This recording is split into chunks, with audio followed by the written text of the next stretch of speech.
Hello, everyone. Welcome to Lead Score Monday. I am Casey Hawkins, and today I have my friend Sarah Lane-Hawn joining me. So here is what happened. Sarah sent me a Loom last week walking me through something that she built for a client, and I was so excited to talk to her live about it. Because if you've ever built a fit score and you used it to drive decisions, whether that's routing leads, deciding who to nurture, qualifying for outbound, you've probably run into this problem. Some contacts land in the middle, not because they're a bad fit, but because you're missing the data. You just don't know enough about them to score them accurately. And most teams accidentally wrote those people off. But not Sarah. Sarah built a really elegant solution, a confidence score, that sits alongside the fit score and tells you how much you should actually trust it. We're going to walk through that concept, how she built it in HubSpot, and when this approach makes sense. Sarah, thanks for coming on.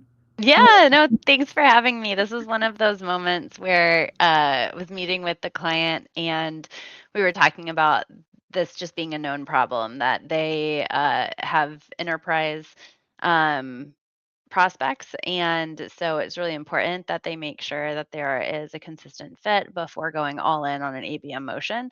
And but they know that there are some huge potential clients that won't qualify based off of their fit score just because Mhm. they're not as consistently labeled certain ways by enrichment platforms. Mhm. And so we were talking through, okay, what do we do in that scenario? Like, I'm not okay with just saying, like, the fit score may or may not help you make your business decisions. Like that is not good enough for me. Yeah. Um, and so I was like, well, what if we built something that tells us the confidence level that we just have in the enriched data? And there's a lot of ways we could do this. And one of the reasons why I brought this to you is because I know that you nerd out in the lead scoring feature set, like in HubSpot. And I do as well. I think it can be super versatile and super useful um, for things like this, where, yeah, we could go get really complicated with calculated properties. And I'm sure there's people who are going to comment on this being like, why didn't you just do this with this way? And that's great. Love that there's millions of ways to do these types of things. But Mhm. what I like about doing it within the lead score itself was it was like one place. I could just go in and set it up. I could set the thresholds and then I'm done. And I don't have to like build anything else. It was not complicated to go do.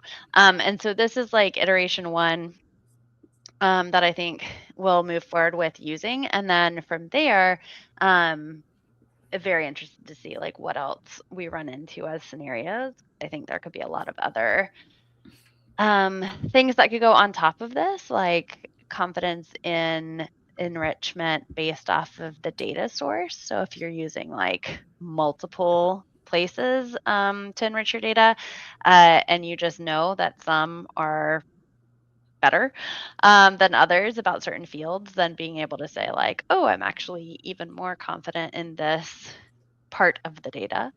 Mhm. But for our purposes of today's call, yeah, I was just going to kind of walk through what that score looked like, and can share my screen to do that if that sounds good. Yeah, that sounds great. Okay. For a little context, so the client is using multiple tools to enrich company data, correct? This particular client, I believe, is only going to be using one. But in the instance that somebody is using multiple systems to kind of check and augment the information, Mhm. I'd be curious what people's ideas would be for that scenario. Mhm. Because for this particular use, we're just saying, do we know it or not? Like Mhm. us not knowing something about a company shouldn't be what has them fall out of a high fit. It should be that, hey, we don't know that. So we can't Mhm. rule them out. We just can't rule them in. And so we need some sort of purgatory spot for those companies to sit until someone either like manually goes and does the research and flags them appropriately, or we do get that information through a different platform, right? Mhm. And so that's kind of what this is. It's just like a way to flag it. Right now, it'll probably go through then a manual review process, so that their BD team can then establish, like, nope, we're deciding that this is a fit, Mhm. uh, even with that missing information. So Mhm. for them, they have a pretty simple fit, company fit score. They've got kind of 5 different elements. And so to develop a confidence criteria, I'm just saying, okay, do we know that each of those criteria exists? Has it at least been known? And so um, Mhm. their store count, their international units, check average, and average unit volume, and then their platform. And so because I think of a 100-point score then as 100%, Yeah. um, I just went ahead and just divided it into, 20 points for each of these. And then did my threshold settings, to say, if 5 out of 5 is in here, we get 100 points. That's going to be a high confidence. We know for sure that this fit score is completely accurate in terms of it being filled in.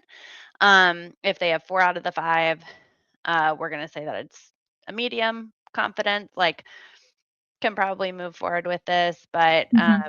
if people aren't in that perfect fit and they're a medium, maybe give them some wiggle room. Maybe we still decide to reach out if we have bandwidth. And then Mhm. anything below that. So if we have 3 or less fit criteria, Mhm. then that's a low confidence in terms of that score going to be accurate.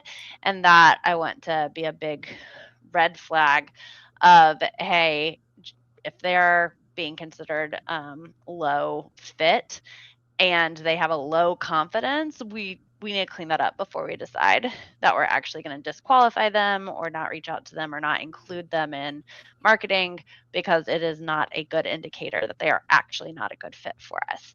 Um, Mhm. so this will be used, I think, in all aspects, both inbound and outbound motion for the BD, but Mhm. also for the marketing team as they're establishing their segments for campaigns, Mhm. that we don't exclude people who have a low confidence Mhm. score. Yeah. And just to be clear, the company fit score is based just on those 5 properties. So it's kind of a one-to-one in what you're mapping. Yep, Yeah. exactly. So if they had had like 10 or more, attributes that they were really using for establishing fit, then we would break this confidence score into those 10, instead. Yeah, and give each thing 10 points and then probably adjust how we did the threshold values as well from that. Yeah, that makes sense. Um, I know that when you sent this to me, one thing you mentioned was that this might be achievable in a calculated property. Is Yeah. there any reason you moved towards scoring at first and not calculation? Honestly, part of it is ease of build. Mhm. Like, I'm sure we can do it in a calculated property, but then I have to think about how I want to do that. Mhm. And referencing all of those fields and doing the if and logic in that calculation. And Mhm. then I would still need a secondary thing to, have it referenced to do some sort of like threshold value, Mhm. for labels. So I could do it. It just would take a little bit more effort to build. Mhm.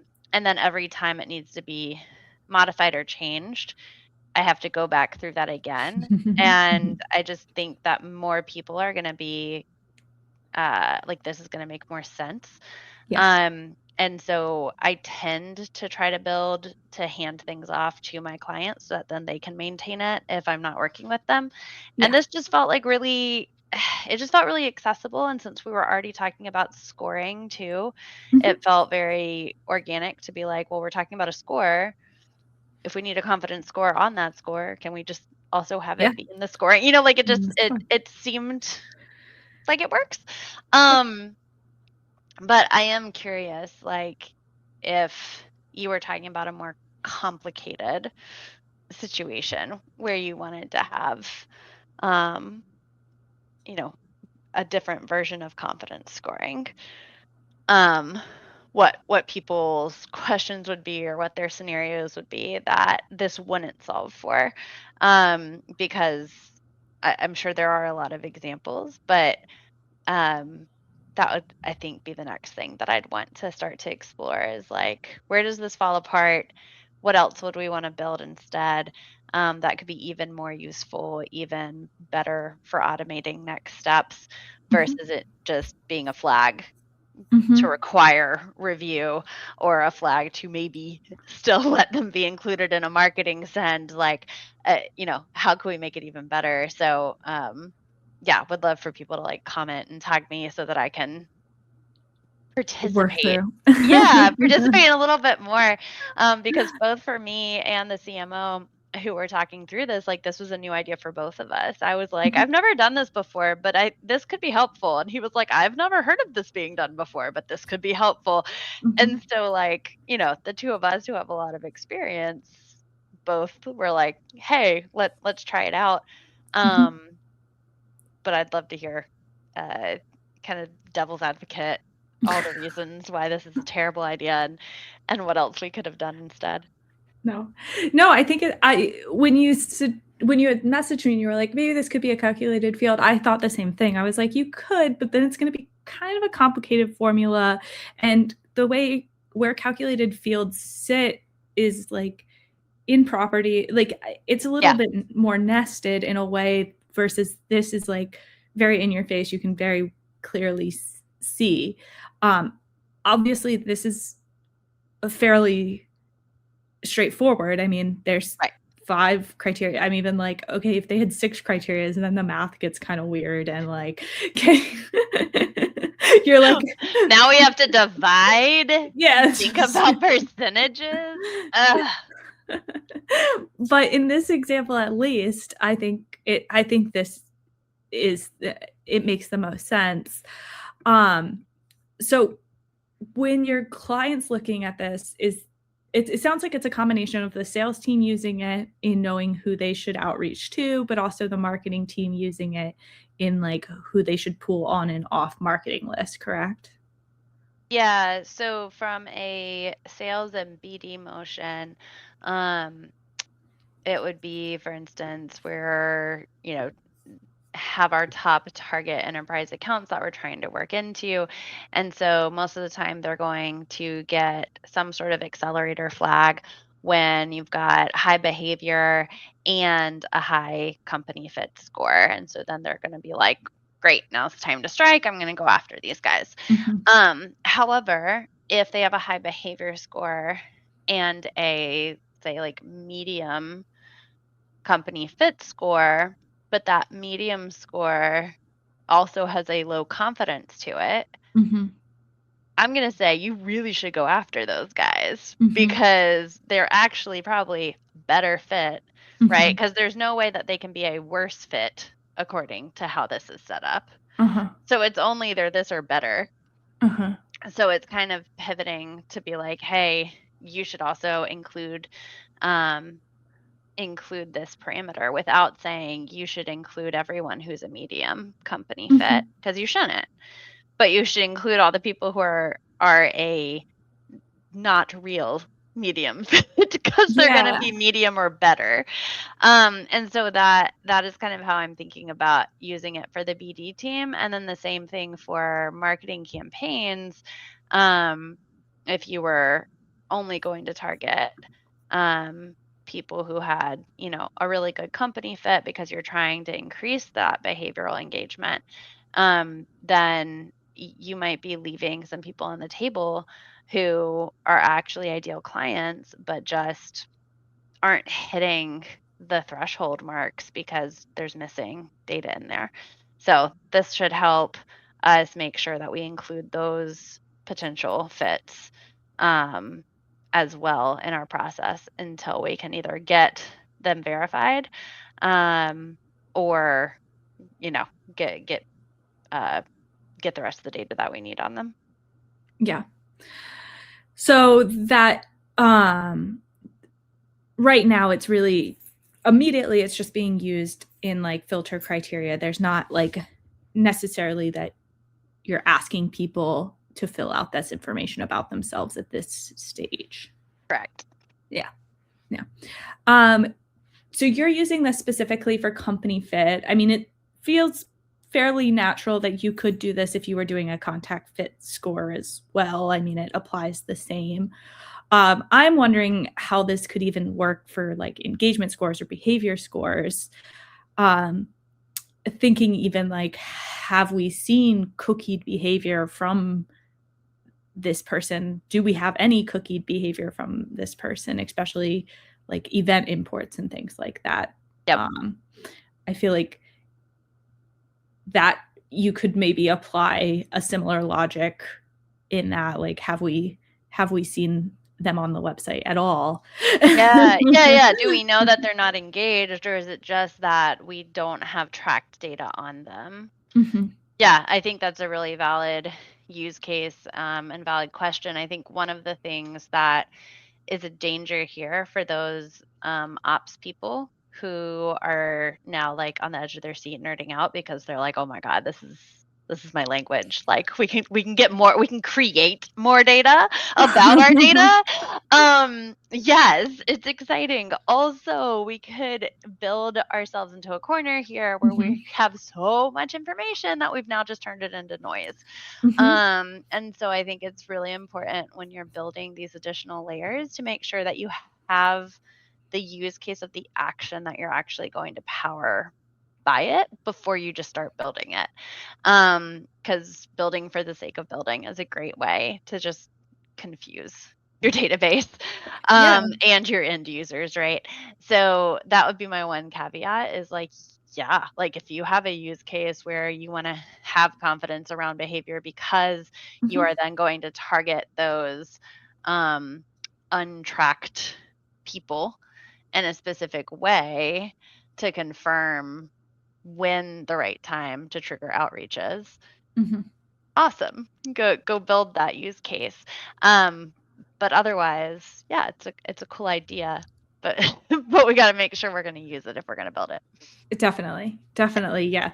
I just had a conversation with a client this morning in a similar vein where like I was proposing a simpler solution, but it does the simpler solution gives less data than the more complicated solution. And they were like basically saying, yeah, but that will give us less data. And I was like, yeah, but But we'll use it. But we'll use yeah, it. but we'll use it. Exactly that point. Yeah. Yep. Like, is it worth it? Yep. So so obviously in this instance, if you're doing ABM and if you're using scoring to enable ABM campaigns, then that seems to be a natural place to use it. Any other like times where you think you might think to yourself or think forward or think back, where you wished you had this? Think in any direction. In any direction. In terms of confidence scoring of lead scores, hmm, when else would I have wanted to use this? Because to your point, like, should we set this up for everyone all the Yeah, time? should this always be in there? Um, yeah, I mean, I think you don't have to just use it if you're using enrichment. I think that that's just kind of where a lot of my clients are at this stage, is leaning more heavily into making sure their ideal Mhm. client base, at least, is enriched to a certain degree. And so I think is really useful in those scenarios to show where there's gaps and also maybe even who needs to be enriched. Um, but I think even if you're not doing enrichment, any time where you're going to have a finite group of people being pursued, and it's not all just inbound triggered, everything in the door gets a conversation, Mhm. is a good place to put something like this Mhm. in there because in operations, like the biggest revenue impact that we can have is finding where data gaps are causing us to miss out on real. opportunities that already exist.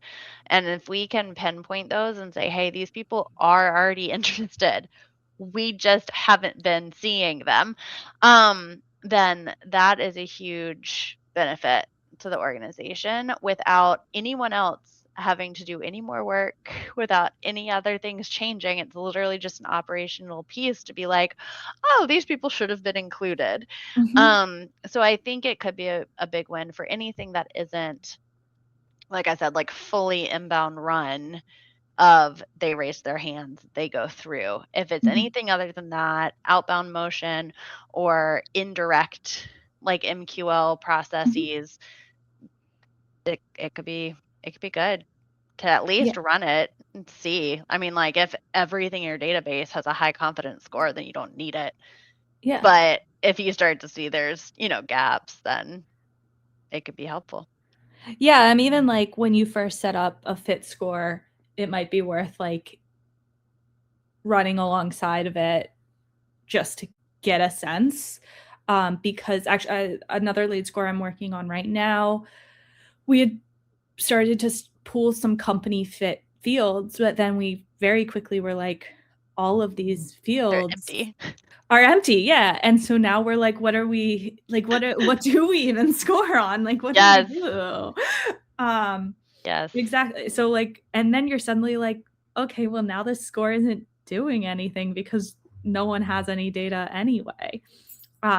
So I could even see it even just like maybe you're not even sharing that with the sales team and the marketing teams, but you have it Right. set up from like an ops perspective, as you identify the right balance in the properties you're using. Yeah, I like Um, it for the purpose of early build verification. Because, yeah, I usually go into each independent property and see what the fill rate is, mhm, like when I'm drafting the lead mhm, score. And so then if I'm like, this is never used, guys, like it's a great theory to use it, but we don't have that data. I kind of flag it there.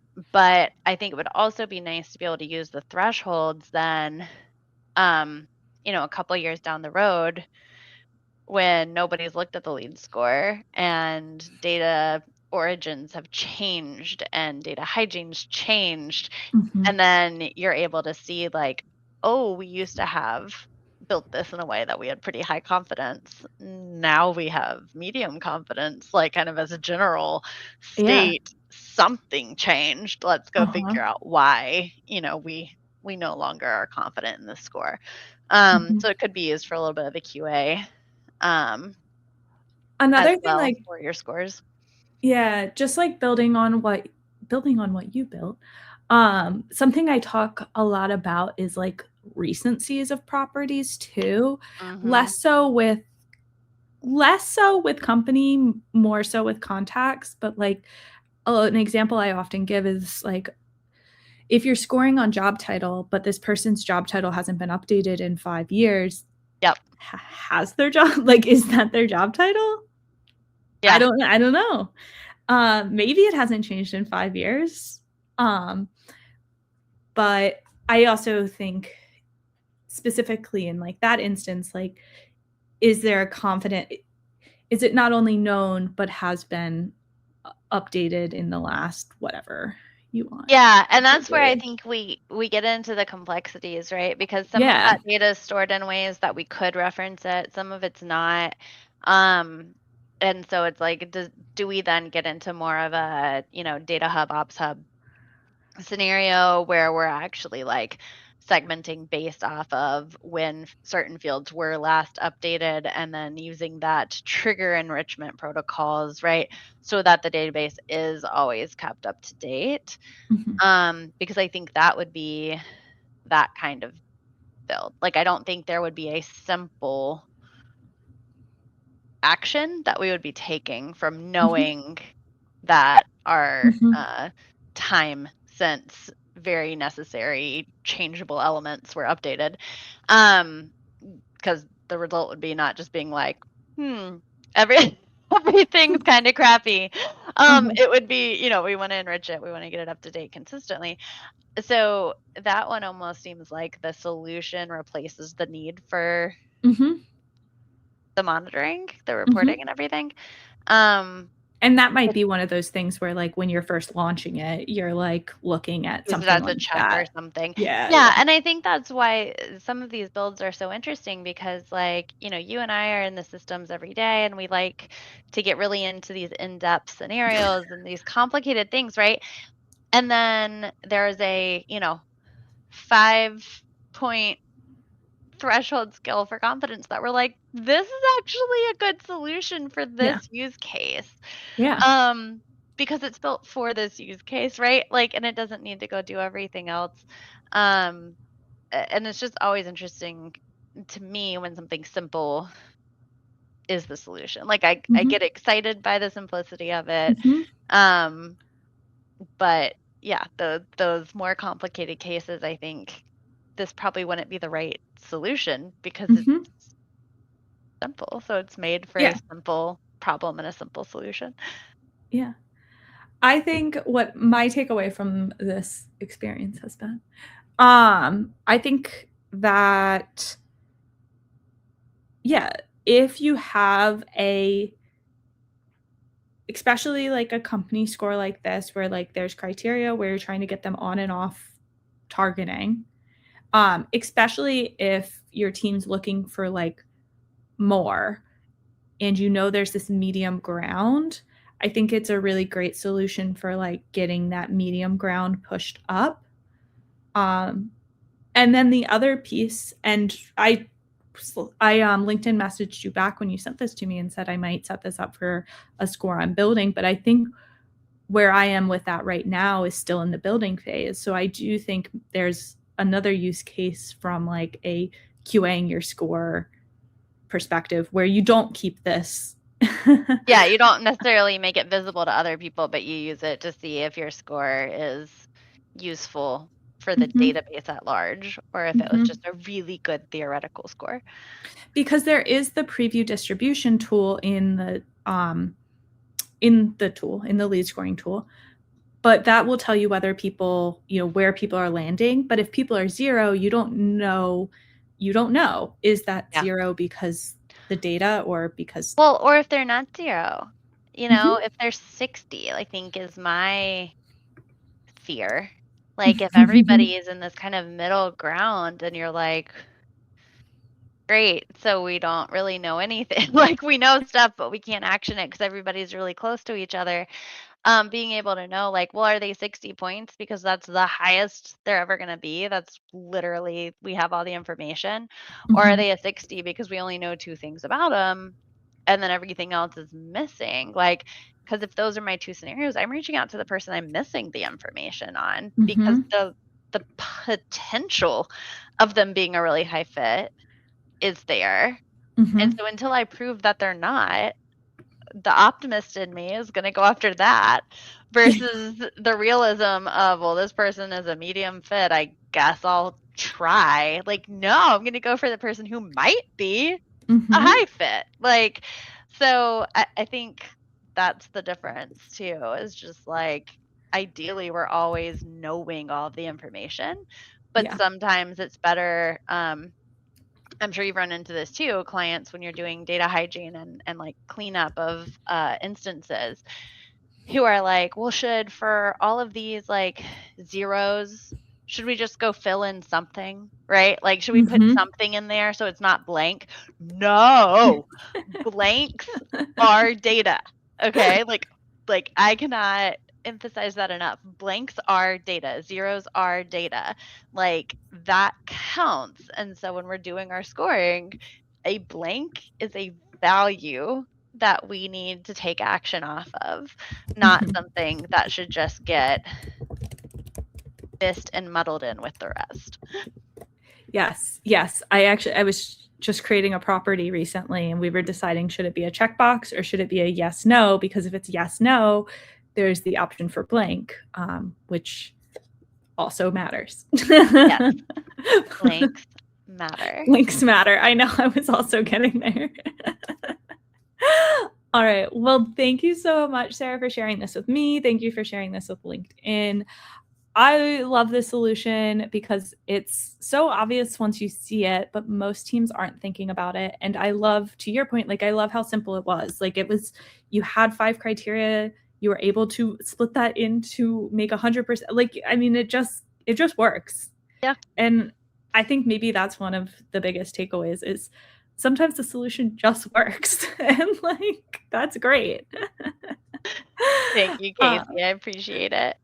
yeah. If people want to connect with you, ask follow-up questions, where should they find you? LinkedIn, message me and we will chat. Yeah. All right. Well, if you're building scoring models and this got your wheels turning, drop a comment, reach out to either of us. And if you want to catch more of these, Lead Score Mondays happen here on LinkedIn. Thanks for hanging out, everyone. Go check your fit scores and ask yourself how confident you actually are in them. Until next time. Bye.